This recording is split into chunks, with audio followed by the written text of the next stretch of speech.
Campo AMR or Campo AWM? Why don't we find out? Uppercut, uppercut, sonic boom!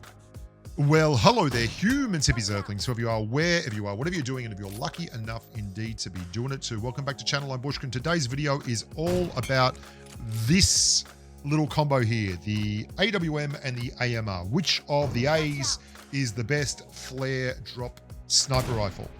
And it's a fitting video to be making after doing an SLR versus an SKS video, because these are the kind of questions that I see all the time when I do my searches to figure out my search engine optimization.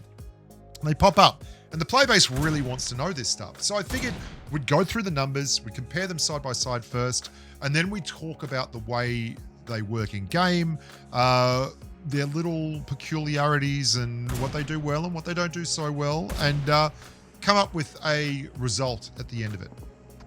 Let's talk numbers. And these are big numbers too. These are big numbers. We've crunched the numbers and they're pretty bloody big. They're in fact the biggest single shot damage numbers in the game. The AWM comes in at number 2 with 156 base damage. Now the AWM's single shot damage got buffed, and I'll speak a little bit about this in a sec because I do think it's instructive to the overall feel of the guns. The AMR's is 162.4, so about 6.5 damage more, which works out at being like 5%, right? Which is not huge, not even 5%, about 4%. Still, it's definitely in favor of the AMR. The big kicker for the AMR is bullet speed.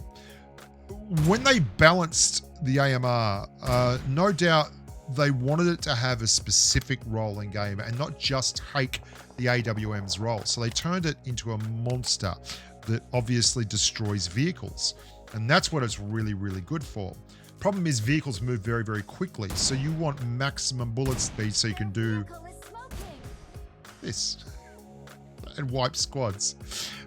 So where the AWM had 937 meters a second bullet speed, the AMR has a crazy 1200 meters a second bullet speed. That's about 30% more bullet speed than a gun that already had fantastic bullet speed.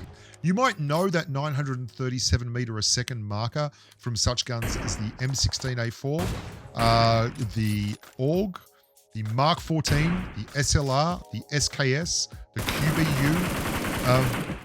These guns all have 937 meters a second bullet speed. It's kind of like the unofficial breakpoint for great bullet speed. It's the number just below the Mini 14. The Mini 14 at 1,000 meters a second for the longest time until the AMR turned up was the fastest round in PUBG Mobile. But the AMR's bullet speed means that it's amazing in peak fights. No matter what you're playing, if you fire at the same time with a Kar 98 and an AMR and you're both wearing level 2 helmets, the guy with the AMR is going to win because the Kar 98's round is going to get there in 789 meters a second and the AMR's is going to get there in 1200 meters a second. So again, advantage AMR. And not to put too fine a point on this, but bullet speed is accuracy in PUBG Mobile. The faster you fire, the less you have to lead a target. Right, so the raw numbers are going in the favor of the AMR. But obviously, if it was that simple an equation, there would be no point doing a video. The problem we have with the AMR, as anyone will tell you, is the amount of rounds you get with it. You get 10 rounds with an AMR, and that severely limits your options. You can see I've got 10 rounds here. I get a knock on that guy, but it's a knock and I can't push it. So the knock's doing nothing and I've now got 9 rounds.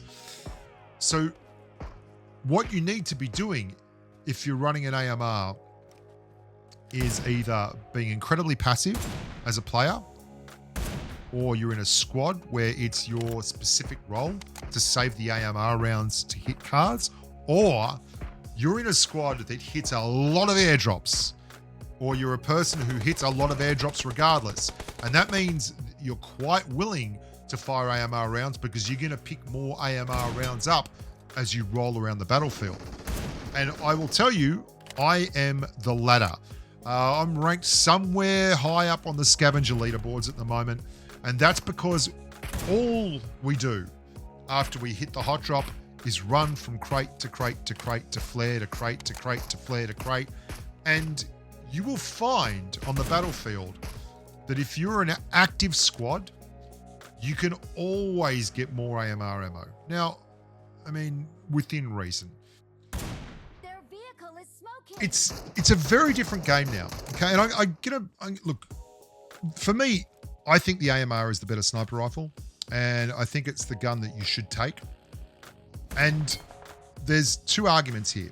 One is there's not enough ammo, and the other one is I can't snipe. If you're not a sniper and you're more of a campy kind of player, or you play a lot more spray, the AMR is not going to hurt that meta, right? You don't have to take the shots, but it will always give you the ability to wipe someone in a car, and you can still spray with an M4 or a Scar L or an AUG A4 or an MG3. And if you're a player that is very aggressive and likes to push everyone, then run the AMR until it runs out of ammo. You might find more ammo on a crate, or you can just change it to one of the weapons that you find as you're killing people. Basically, you shouldn't not pick it up just because you're worried it's not going to have enough ammunition. The only reason that would be the case is if you are not looting anyone else and you're like on top of a mountain and you refuse to come down. But who the hell plays like that? Who the hell doesn't get involved? What you should be using it as is a resource. You should be hitting people with the AMR as often as possible and then looting their crates and taking all their stuff. I hit a lot of airdrops. I find AMRs all the time, and I play with a lot of people who originally, when the gun first came out, would not pick the gun up because it just does not have enough ammunition. And what I've found is that the biggest problem isn't the gun. The biggest problem is the player. If you are a team player, the AMR is a better gun than the AWM, because if you harness it correctly and just use it for the right situation, it's got such an incredible ability. If you are a player who just wants damage and knocks, then the AWM is where it's at. If you just want numbers, the AWM is where it's at. And trust me, we all love numbers. You can always pick up another weapon. What you can't do is run a full auto, like a semi-auto sniper rifle on a switch. I've had games with AMRs where I've been able to finish a squad off by switching to the AMR and hitting 2 shots, using it like a very slow-firing shotgun. You can't really do that with the AWM. Well, not nearly as effectively. Am I right? I think a big problem too is with the way the player base has kind of just put it in a box. You can't do this with an AWM. You have to unzoom. So you're always re-zooming with your shots instead of just being able to constantly hit and track the target. And that's kind of crazy. I mean, this is FPP hipfire. I mean, that's ambitious. That's real ambitious. It gives you more loadout variety. I can understand late game.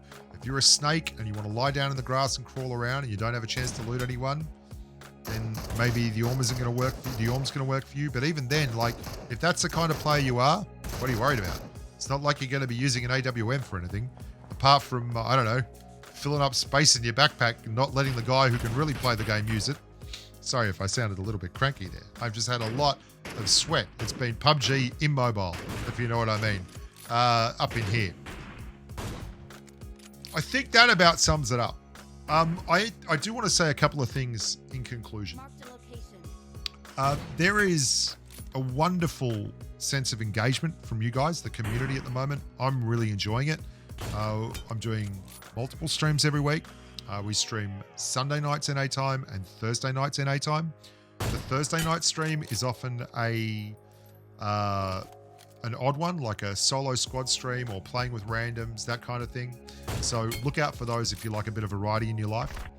But the big thing for me has been the amount of people leaving comments and requesting videos and asking questions. And that gives me a lot of inspiration for these videos.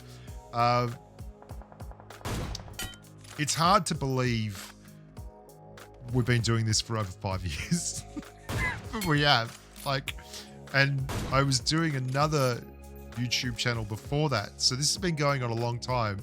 And I'm only just really starting to figure out that the people that are the best to ask about what you should be doing videos on, the people who are already watching your channel. So if you guys have an idea or a question, let me know. And I will do my level best to get to it and do a video on it. I also want to get a hold of the brains trust that is Hockey. My mate Hockey, who is both a patron and a moderator on the channel, and you've probably seen him around. He gets really big into the beta stuff, and I'd love to do some in-depth ideas on the beta gameplay and exactly what's going on in the beta and what we can expect coming up in the next patches, because I think that's going to really model the way we look at the meta. I know I'm not looking forward to the whole jumping around thing that PUBG Mobile said was coming up. Anyway, that's it for me. The AMR is the #1 sniper in PUBG Mobile. Would I drop it for an AWM? Oh God, that's a good question. If I'm honest, going for content, no. If I'm going for damage, yes. If I'm playing with mates who I know are gonna thirst all my knocks, and yeah, I don't know. I think the AMR is definitely the better rifle. I think it's definitely the more effective and more valuable to a team. I just don't know if it's more valuable to the person behind the wheel. Oh man, we finished the video and we're still not sure. Yeah, get the AMR. Until next time, look after yourselves, stay safe in the battlefield, and thanks for watching.